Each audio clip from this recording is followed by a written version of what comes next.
Hey, welcome back. This is the last video in this intro section. After this, we dive into the meat of the course. But this is still a really important topic. It's all about not just how I approach online teaching, not some convoluted doctrine about my theory of teaching, but it's really about how it relates to your learning style and what it means to you as a student. So let's just get on with it. Teaching online can be hard. Teaching in general can be hard, but going from in-person to online, the hardest thing that I struggled with was being able to understand my pace, how things were going for students. In person, you learn over time to, look at people's faces and see if they're bored or if they're asleep or if they look terrified and they're lost. And you also learn to check for understanding with students. You interact with them, you ask them questions, you test them. They ask you questions. It's a dialogue. Online, it's just me recording these videos like a crazy person locked up in my room, with mattresses on the walls to keep the sound down. So it's different. So if this was a meter to show from angry to perfectly right down to angry again, as far as pacing, I could have a student with the same video, one exact video on, functions, the return statement in Python. For some people, I might be going too fast. Other people will say, slow way down, but they're not quite as frantic. Someone might be a little lost. Then maybe one person will say, this is just what I needed. Other people are going to say, this is way too slow for me.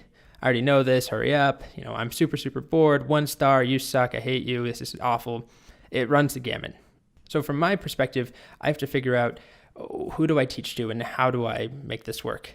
Without sounding too preachy, my approach is that I just add a ton of content and I make a lot of it optional.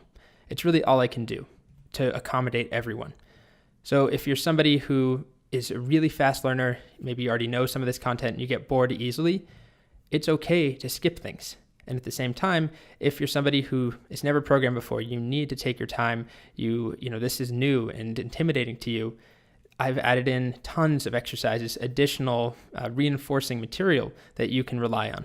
So 2 students might be at very different levels, different paces, and different learning styles could have a different experience in the course, even though it's one set of videos. For example, here's some of the content from the functions section later on in this course, or 2 sections actually on functions. Imagine that you're going through it and you watch the first couple videos, you do the first exercise, and you feel good about it, so you can skip the code along. This is, I always make it clear in my videos. I'll say, this is optional, this is skippable.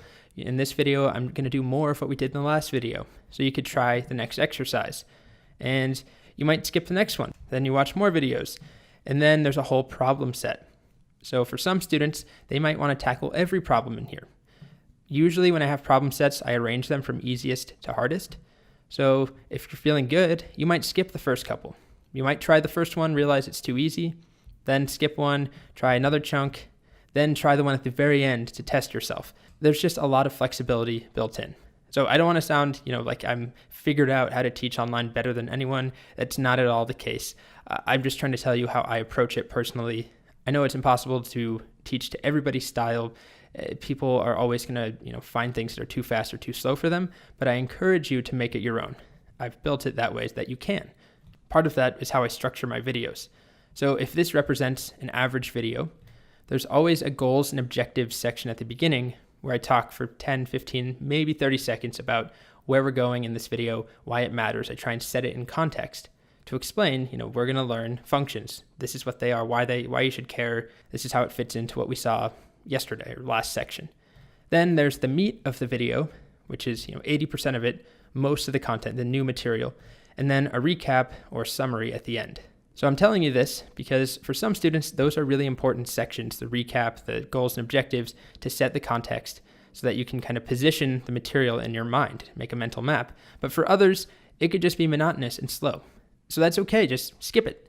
In fact, what will probably happen is people will add bookmarks in the videos. You can see them on the Udemy video platform where people will bookmark the most important parts of a video. And often in my videos, people bookmark after the goals and objectives or at the recap so that you can skip to them or skip away from them if that's your goal. And lastly, if you feel the course is going too slow for you, I highly recommend you increase the video playback speed. Udemy has this as an option. Personally, when I watch a lot of tutorials on YouTube or some Udemy courses, I'm trying to learn After Effects right now to make my own animations because, I don't really have any animations right now, but if I did, they would be awful. So I'm trying to learn that, but I like to turn up the video speed. It just bothers me to listen to somebody talk slowly, and I get that criticism about myself all the time. But my opinion is that it's best to allow people to speed me up if they want to, or slow me down, rather than making that decision ahead of time and making all the videos very fast or very slow. So just keep that in mind. It's up to you. I know that goes without saying. It's your life. You can do what you want. But I recommend that you speed up the videos if you feel like it's going too slow. Don't allow that to frustrate you. And same thing if you feel like it's going too fast. And then also check for your understanding as you go. Use the exercises that I've built in to see if you need to watch every video in a section. If you feel good about functions or lists, then don't do every exercise in the lists section. Anyway, I think I should stop talking now. There's a lot in this course, so I just want to make it clear that I'm trying my best to make this as friendly as possible to people from all different backgrounds and learning styles. If you like it how it is, you can keep it that way, and if you hate it, you can kind of choose your own adventure. And lastly, look at that little kitty in a sink. Sinks aren't for cats. What is she doing? Alrighty. Let's get started. I'll see you in the next section, whichever section you end up picking.